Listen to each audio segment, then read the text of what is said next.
Hello friends, welcome to Jitendra Academy. நம்ம இந்த வீடியோல ஆப்பரேட்டிங் சிஸ்டம்ல இருந்து இம்பார்ட்டன்ட் டாபிக் CPU scheduling பார்க்க போறோம். ஓகேங்களா?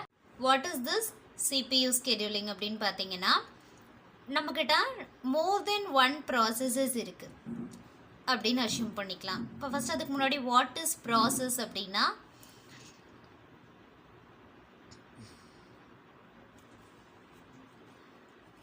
it is a program that should be executed in the CPU at that time. அப்போ program in execution அப்படிங்கிறது தான் ப்ராசஸ்னு சொல்லுவோம். இப்போ நம்மக்கிட்ட more than one processes இருக்குது. ஓகேங்களா?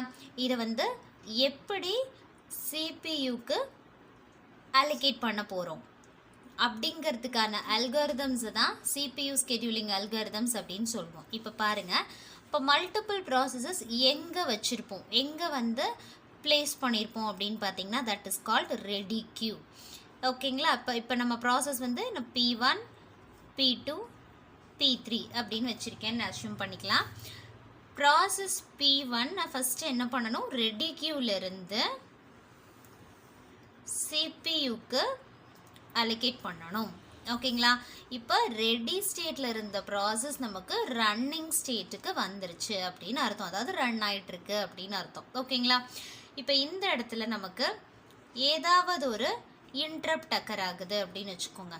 ஓகே, இன்ட்ரப்ட் அக்கர் ஆகுது. இப்போ என்ன பண்ணணும், இந்த P1-ஐ CPUலேருந்து வெளியில் எடுத்துட்டு வேறு ஏதாவது ஒர்க் வந்து CPU ப்ராசஸ் பண்ண ஆரம்பிக்கும். இப்போ எகெயின் இந்த P1 எங்கே வந்து பிளேஸ் ஆகும் அப்படின்னா மறுபடியும் ரெடி கியூவில் தான் பிளேஸ் ஆகும். இதுதான் ஜென்ரல் லாஜிக். CPUக்கு அலாட் பண்ணுறதாகட்டும் டீஅலோகேட் பண்ணுறதாகட்டும் ரெடி கியூவில் வச்சு தான் நம்ம வந்து எக்ஸிக்யூட் பண்ணி முடிப்போம். இதுதான் இந்த ரெடி கியூக்கும் CPUக்கும் ப்ராசஸுக்கும் உள்ள கனெக்ஷன். ஓகேங்களா? இப்போ CPU ஸ்கெடியூலிங்கை வந்து 2 டைப்ஸாக சொல்லலாம். தட் இஸ் ப்ரீஎம்டிவ், நான் ப்ரீஎம்டிவ். இப்போ நம்ம இங்கே பார்த்தோம் இல்லைங்களா, ஏதாவது ஒரு இன்ட்ரப்ட் அக்கர் ஆகுது அப்படின்னு பார்த்தோம் இல்லையா. இப்போ இந்த இன்ட்ரப்ட் வந்தோடனே என்னாச்சு, P1ங்கிற ப்ராசஸை வந்து மறுபடியும் நம்ம எடுத்து ரெடி கியூவில் பிளேஸ் பண்ணிட்டோம் இல்லைங்களா. This is called pre-emptive. இங்கே வந்து ப்ரீஎம்ட் ஆகிடுச்சு அப்படின்னு அர்த்தம். சப்போஸ் நம்ம இன்ட்ரப்ட் வந்துமே இந்த P1 ப்ராசஸ் கம்ப்ளீட்டாக எக்ஸிக்யூட் ஆகி முடிக்கிற வரைக்கும் CPU எந்த டிஸ்டர்பன்ஸுமே இல்லாமல் இருந்துச்சு அப்படின்னா தட் இஸ் கால்டு நான் ப்ரீஎம்டிவ். ஓகேங்களா? What are the algorithms available for CPU scheduling அப்படின்னா ஃபஸ்ட்டு வந்து ஃபஸ்ட்டு கம் ஃபஸ்ட்டு சர்வ். இது வந்து FCFS அப்படின்னு சொல்லுவோம். ஓகேங்களா? இது வந்து இப்போ யார் ஃபஸ்ட்டு வராங்களோ அவங்க ஃபஸ்ட்டு எக்ஸிக்யூட் பண்ணிக்கலாம். எந்த ப்ராசஸ் ஃபஸ்ட்டு வருதோ அந்த ப்ராசஸுக்கு ஃபஸ்ட்டு CPU வந்து அலோகேட் பண்ணிவிடுவோம். திஸ் இஸ் கால்ட் நான் ப்ரீஎம்டிவ். அப்போ இங்கே என்ன நடக்காது, ப்ரீஎம்ஷனே கிடையாது. ஃபஸ்ட்டு யார் வராங்களோ அவங்களுக்கு தான் ஃபஸ்ட்டு அலோகேஷன், செகண்ட் ப்ராசஸுக்கு செகண்ட், அப்படியே கண்டினியூ ஆகும்.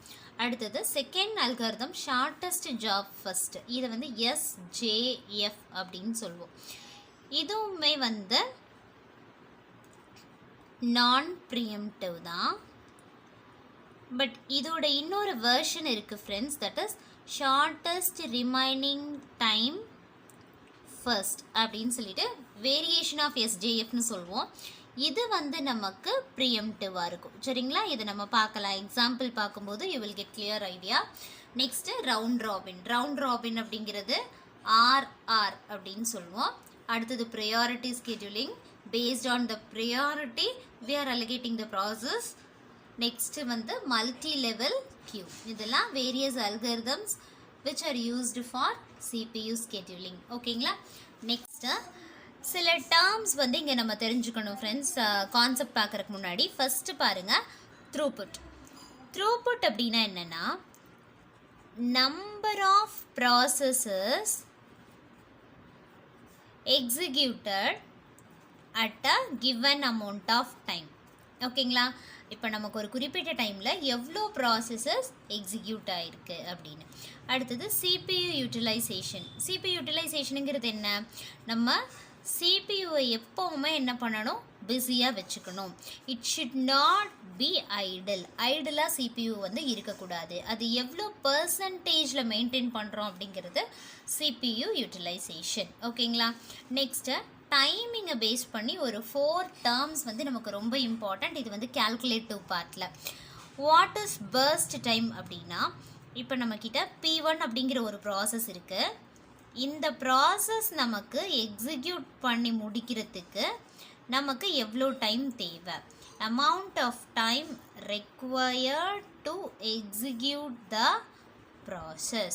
P1ங்கிற ப்ராசஸ் எக்ஸிக்யூட் ஆகிறதுக்கு நமக்கு எவ்வளோ டைம் வேணும். இப்போ ஃபார் எக்ஸாம்பிள் நான் சொல்கிறேன் 10 milliseconds required ஒரு ப்ராசஸ்க்கு அப்படின்னு சொல்லலாம். ஓகேங்களா. அடுத்தது வெயிட்டிங் டைம். இப்போ நம்ம இங்கே பார்த்தோம் இல்லைங்களா, சிபியூக்கு வேறு ஏதாவது ஒர்க் வந்தாலோ இல்லை இன்ட்ரப்ட் இருந்துச்சுனாலோ எகெயின் அந்த ப்ராசஸ் வந்து ரெடி க்யூவில் வந்து வெயிட் பண்ணும். சப்போஸ் நம்ம P1 கம்ப்ளீட் ஆகிற வரைக்கும் ரிமைனிங் P2 P3 இதெல்லாமே என்னது ரெடி க்யூவில் ஆஸ் சச் இருக்கும். ஓகேங்களா. இப்போ இங்கே என்ன சொல்கிறோம் அப்படின்னா, வெயிட்டிங் டைம் அப்படின்னா நமக்கு ரெடி க்யூவில் ஒரு ப்ராசஸை கொண்டு வந்து நம்ம ப்ளேஸ் பண்ணுறோம் அப்படின்னா அது எவ்வளோ amount of time it spends in the ready queue after the arrival. ஓகேங்களா. அந்த ப்ராசஸ் வந்ததுக்கப்புறம் அது எவ்வளோ நேரமாக ரெடி க்யூலேயே இருக்குது அப்படிங்கிறது தான் வெயிட்டிங் டைம். அடுத்தது டர்ன் அரவுண்ட் டைம்.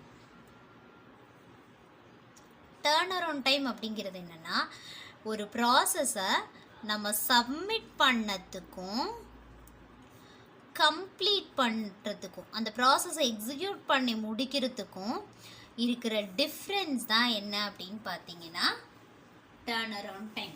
இப்போ ஃபார் எக்ஸாம்பிள் ஒரு ப்ராசஸை சிபியூக்கு நான் வந்து 10th மில்லிசெகண்டில் சப்மிட் பண்ணியாச்சு.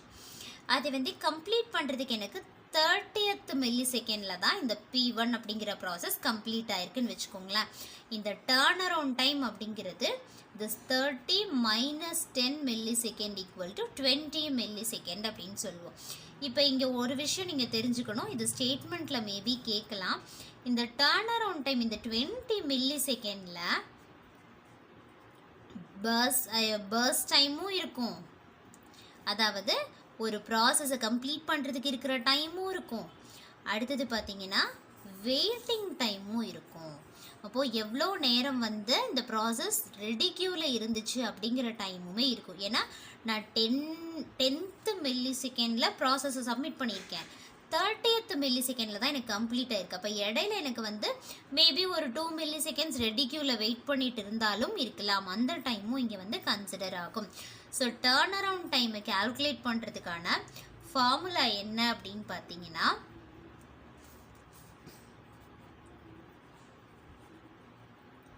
Completion time minus arrival time. ஓகேங்களா. இது நோட் பண்ணி வச்சுக்கோங்க, இது நமக்கு இப்போ ப்ராப்ளம் பார்க்கும்போது யூஸ் ஆகும். Next response time. Response time அப்படிங்கிறது என்னென்னா, எந்த டைமில் நமக்கு சிபியூக்கு ஃபஸ்ட்டு ரெஸ்பான்ஸ் கிடச்சிருக்கு அப்படிங்கிறது தான் ரெஸ்பான்ஸ் டைம். இப்போ ஃபார் எக்ஸாம்பிள் எனக்கு P1ங்கிற ப்ராசஸ் 10th மில்லிசெகண்டில் சிபியூக்கு அலோகேட் பண்ணியிருக்கோம் அப்படின்னா this is what response time. அது எப்போ வேணாலும் தென் கம்ப்ளீட் ஆகிருக்கலாம், 30ல் கம்ப்ளீட் ஆகிருக்கலாம், ரிமைனிங் 2-3 செகண்ட்ஸ் வந்து ரெடி க்யூக்கு போயிருக்கலாம். அதெல்லாம் நமக்கு பாதரிங் கிடையாது. ப்ராசஸுக்கு எப்போ ஃபஸ்ட்டு சிபியூ கிடைக்குது அப்படிங்கிறது தான் ரெஸ்பான்ஸ் டைம். ஓகேங்களா. பர்ஸ்ட் டைம் அப்படின்னா மொத்தமாக ஒரு ப்ராசஸ் எக்ஸிக்யூட் ஆகிறதுக்கு எவ்வளோ நேரம் ரெக்வயர்ட் அப்படிங்கிறது தான். சே ஃபார் எக்ஸாம்பிள் இப்போ P1க்கு நமக்கு 10 milliseconds அப்படின்னு எடுத்துக்கிறோம். வெயிட்டிங் டைம் அப்படின்னா ரெடி க்யூவில் அந்த பர்டிகுலர் ப்ராசஸ் எவ்வளோ நேரம் ஹோல்ட் ஆகிட்டு இருந்தது அப்படிங்கிறது தான் waiting time. Turn around time அப்படிங்கிறது நம்ம ப்ராசஸ் சப்மிட் பண்ணுறதுக்கும் கம்ப்ளீஷனுக்கும் இடையில உள்ள டைம் தான். இதில் வந்து completion time minus arrival time அப்படின்னு சொல்லுவோம். ஓகேங்களா. Turn around time. Response time அப்படிங்கிறது சிபியூவோட ஃபஸ்ட்டு ரெஸ்பான்ஸ் எந்த டைமில் கிடைக்குதோ அதுதான் ரெஸ்பான்ஸ் டைம். இங்கே வெயிட்டிங் டைம் கால்குலேட் பண்ணுறதுக்கு there is a ஃபார்முலா. இது என்ன அப்படின்னு பார்த்தீங்கன்னா, இப்போ நம்ம இங்கே சொன்னோம் இல்லைங்களா, தட் இஸ் இங்கே பாருங்கள் டேர்ன் அரவுண்ட் டைம்லேயே நமக்கு வெயிட்டிங் டைமும் இன்க்ளூட் ஆயிருக்கும் அப்படின்னு சொன்னோம் இல்லைங்களா, பர்ஸ்ட் டைமும் வெயிட்டிங் டைமும் இன்க்ளூட் ஆயிருக்கும் அப்படின்னு சொன்னோம்ல. இப்போ வெயிட்டிங் டைம் வேணும் அப்படின்னா என்ன பண்ணிக்கலாம், waiting time equal to turn around time minus first time. ஓகேங்களா. இப்போ இது வந்து நமக்கு ஃபார்முலாவில் நம்ம யூஸ் பண்ண மாட்டோம் ஃப்ரெண்ட்ஸ், ஏன்னா நமக்கு வெயிட்டிங் டைம் ப்ரீவியஸாக தெரியாது. பர்ஸ்ட் டைம் மட்டும்தான் ப்ராப்ளம்லேயே கொடுத்துருப்பாங்க. ஓகேங்களா, இது வந்து நமக்கு ப்ராப்ளம்லேயே கொடுத்துருப்பாங்க. அப்போ அதனால் நம்மளால் வெயிட்டிங் டைம் இல்லாமல் இதை வந்து நம்ம ஃபார்முலாவாக யூஸ் பண்ண மாட்டோம். அதனால தான் completion time minus arrival time அப்படின்னு சொல்லி யூஸ் பண்ணுவோம். அரைவல் டைமும் பார்த்திங்கன்னா என்ன பண்ணியிருப்பாங்க அப்படின்னா ப்ராப்ளம்லேயே கொடுத்துருப்பாங்க. ஓகேங்களா. இப்போ நமக்கு ஒரு ப்ராப்ளம் எடுத்துக்கிட்டோன்னா அதில் கண்டிப்பாக ப்ராசஸுக்கான பர்ஸ்ட் டைம் கொடுத்துருப்பாங்க, அரைவல் டைம் கொடுத்துருப்பாங்க. நம்ம கால்குலேட் பண்ண வேண்டியது waiting time, turn around time. ஓகேங்களா. First type of scheduling friends, first come first serve, FCFS பார்க்கலாம். ஓகேங்களா. இப்போ இதை நம்ம என்னன்னு பார்த்துருந்தோம், திஸ் இஸ் நான் ப்ரீஎம்ப்டிவ். அப்போ இங்கே என்ன meaning, at any cost CPU வந்து ப்ரீஎம் பண்ணாது, ப்ராசஸை வந்து ப்ரீஎம் பண்ணாது, கண்டிப்பாக எக்ஸிக்யூட் பண்ணி முடிச்சுட்டு தான் CPU ஃப்ரீ ஆகும். இதுதான் ஃபஸ்ட்டு அண்டர்ஸ்டாண்ட் பண்ண வேண்டிய பேசிக் லாஜிக். இப்போ பாருங்கள், ப்ராசஸ் 3 கொடுத்துருக்காங்க, பர்ஸ்ட் டைம் மில்லி செகண்டில் கொடுத்துருக்காங்க. கொஷனில் நம்ம என்ன சொல்லியிருந்தோம், பர்ஸ்ட் டைம் கொஷனில் கொடுத்துருப்பாங்க. இன்னொன்று என்ன கொடுத்துருப்பாங்க அப்படின்னு பார்த்தோன்னா அரைவல் டைம் கொடுத்துருப்பாங்க அப்படின்னு பார்த்தோம் இல்லைங்களா. இப்போ இங்கே நமக்கு அரைவல் டைம் இல்லை. அரைவல் டைம் அப்படின்னா at what time the process enters அப்படிங்கிறது தான். ஓகேங்களா. இப்போ இங்கே அரைவல் டைம் கொடுக்கல அப்படின்னா எல்லாமே அரைவல் டைம் 0ன்னு நம்மளா அஷ்யூம் பண்ணிக்கணும். ஓகேங்களா. இப்போ ஃபஸ்ட்டு இதை சால்வ் பண்ணுறதுக்கு என்ன பண்ணலாம் அப்படின்னா ஒரு சார்ட் ட்ரா பண்ணுவோம், that is called Gantt chart.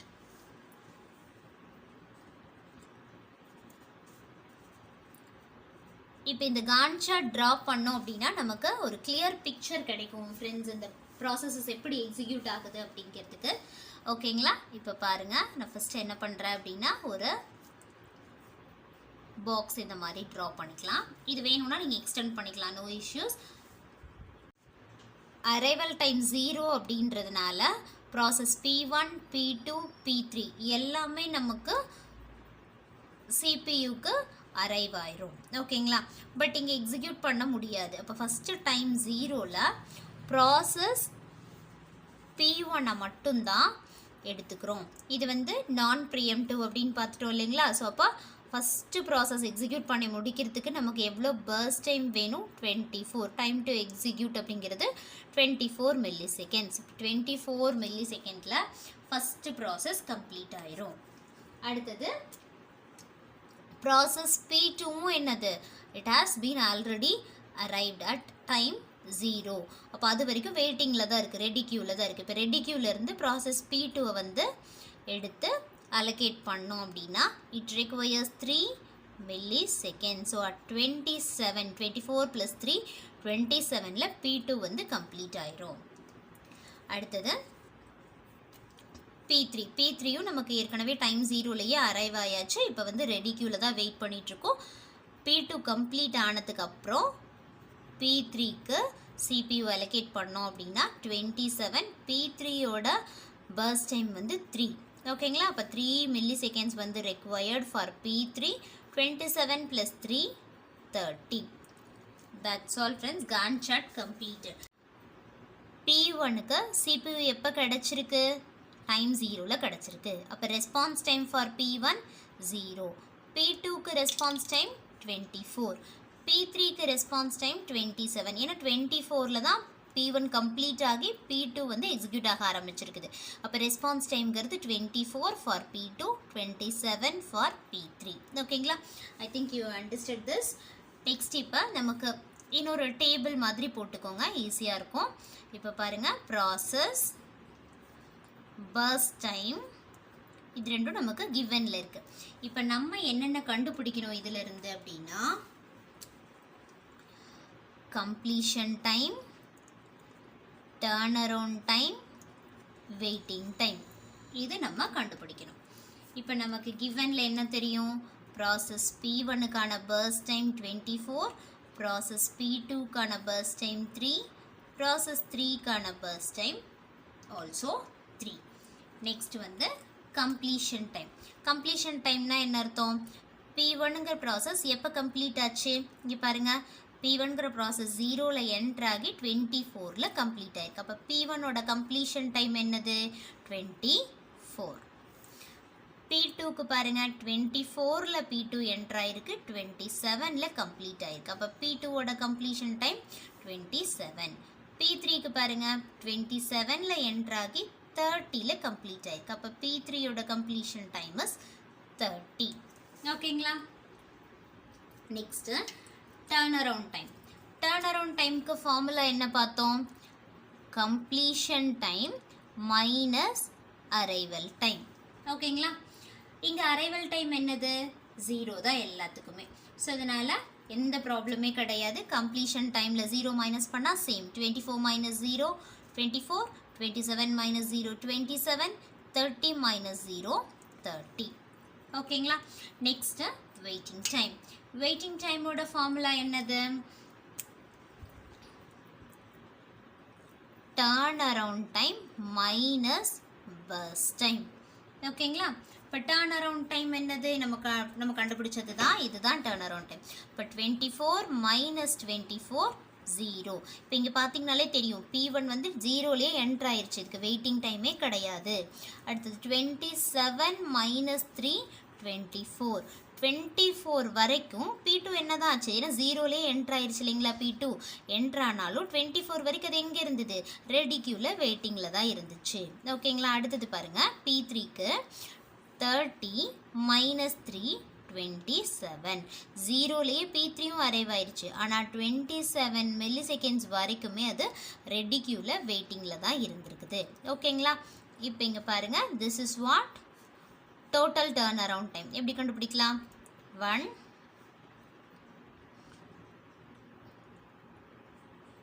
81, இதை கால்குலேட் பண்ணிங்கன்னா 51. இப்போ நம்ம என்ன பண்ணலாம் அடுத்தது அப்படின்னா, average turn around time equal to total turn around time 81 divided by number of process 3. ஓகேங்களா. Which is equal to 27 millisecond average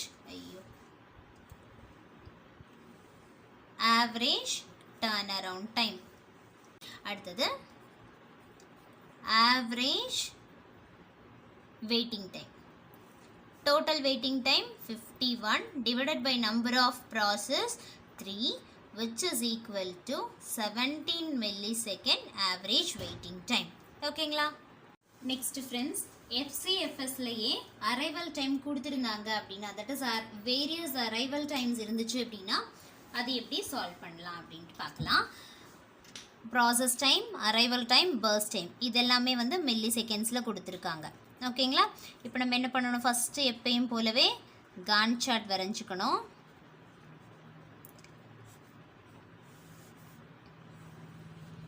ஓகேங்களா. இப்போ ஃபஸ்ட்டு அட் டைம் 0, டைம் 0ல் அரைவல் டைமில் பாருங்கள், டைம் 0ல் எந்த ப்ராசஸ் வந்திருக்கு, P3 என்ட்ரு ஆயிருக்கு. ஓகேங்களா. P3 அட் டைம் 0ல் என்ட்ரு ஆயிருக்கு. டோட்டல் டைம் பர்ஸ்ட் டைம் எவ்வளோ இதுக்கு ரெக்வயர்டு அப்படின்னு பார்த்தீங்கன்னா 3. இப்போ 3 வரைக்குமே வேறு ஏதாவது ப்ராசஸ் வந்திருக்கா அப்படின்னு பாருங்கள், வேறு எதுவுமே வரல. ஓகேங்களா. எனிவே இது வந்து நான் ப்ரீஎம்டிவ் அப்படிங்கிறதுனால ஒன்றும் பிரச்சனை இல்லை. டைம் 3. ஓகேங்களா. இப்போ டைம் 3ல் நமக்கு எந்த ப்ராசஸுமே இல்லை. டைம் 4ல் தான் யார் வராங்க அப்படின்னா P1 அப்படிங்கிற ப்ராசஸ் என்ட்ரு ஆகுது. அப்போ 3 to 4 வரைக்கும் CPU வந்து நமக்கு ஐடியலாக தான் இருக்கும், எந்த ஒர்க்குமே பண்ணாது. ஓகேங்களா. டைம் 4ல் P1ங்கிற ப்ராசஸ் என்ட்ரு ஆகுது. ரெக்வயர்ட் டைம் இதுக்கு எவ்வளோ, 5 மில்லி செகண்ட்ஸ். அப்போ 4 + 5 9 வரைக்கும் P1ங்கிற ப்ராசஸ் எக்ஸிக்யூட் ஆகிருக்கும். ஓகேங்களா. அடுத்தது பாருங்கள், இப்போ 9 டைம் வந்து இப்போ என்ன ஆயிடுச்சு 9 ஆயிடுச்சு. அதுக்குள்ளே யாரெல்லாம் என்ட்ரு ஆயிருப்பாங்க? P2 டைம் 6ல் என்ட்ரு ஆயிருக்கும், P4 6ல் என்ட்ரு ஆயிருக்கும், P5 டைம் 5ல் என்ட்ரு ஆயிருக்கும். சரிங்களா? என்ட்ரு ஆகி இது எல்லாமே எங்கே இருக்குது? இப்போ ரெடி கியூவில் இருக்கும். இப்போ இதிலிருந்து நம்ம எதை சூஸ் பண்ண போகிறோம் அப்படின்னு பார்த்தீங்கன்னா ஃபஸ்ட்டு கம் ஃபஸ்ட்டு சர்வ். ஓகேங்களா? அப்போ யார் ஃபஸ்ட்டு நமக்கு வருவா? அரைவல் டைமில் யார் ஃபஸ்ட்டு வந்தாங்கன்னு பாருங்கள். டைம் 5ல் P5 வந்திருக்காங்க. அப்போ இவங்களுக்கு தான் first preference. P5 9 + 5 sorry burst time பார்த்திங்கன்னா 4 தான். So 9 + 4 that is 13. ஓகேங்களா? இப்போ நம்ம யாரெல்லாம் கம்ப்ளீட் பண்ணியிருக்கோம்? P3 completed, P1 completed, P5 completed. Remaining வந்து டைம் 6ல் ப்ராசஸ் 2வும் ப்ராசஸ் 4வும் இருக்காங்க.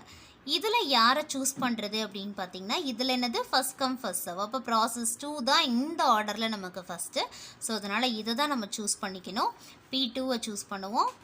P2 13 + 4 17. ஓகேங்களா? இப்போ ரிமைனிங் ஒரே ஒரு ப்ராசஸ் தான் பேலன்ஸ் இருக்குது. P4 17 + 2 19. ஓகேங்களா? Gantt chart completed. Okay, this is what given friends. Process, arrival time, burst time. ஓகேங்களா? நம்ம இப்போ கண்டுபிடிக்க வேண்டியது என்ன? completion time கண்டுபிடிக்கணும், then turnaround time கண்டுபிடிக்கணும், waiting time கண்டுபிடிக்கணும். சரிங்களா? completion time எந்த ப்ராப்ளமே இருக்காது. Gantt chart பார்த்து அப்படியே எழுதிடலாம். இப்போ பாருங்கள், இது உங்களுக்கு ஈஸியாக தெரியணும் அப்படின்னா லாஸ்ட்லேருந்து எழுதிட்டு வந்தீங்கன்னா நீங்கள் ஈஸியாக கண்டுபிடிச்சிடலாம். ஏன்னா கம்ப்ளீஷன் லாஸ்ட்லேருந்து தான் இருக்கும். இப்போ பாருங்கள், 19ல் P4 completed, P4 completed at 19. 17ல் P2 completed at 17. P5 completed at 13. அடுத்தது P1 completed at 9. P3 completed at 3. ஓகேங்க, கம்ப்ளீஷன் டைம் எழுதியாச்சு. அடுத்தது டர்ன் அரவுண்ட் டைம்க்கான ஃபார்முலா என்ன பார்த்துருந்தோம்?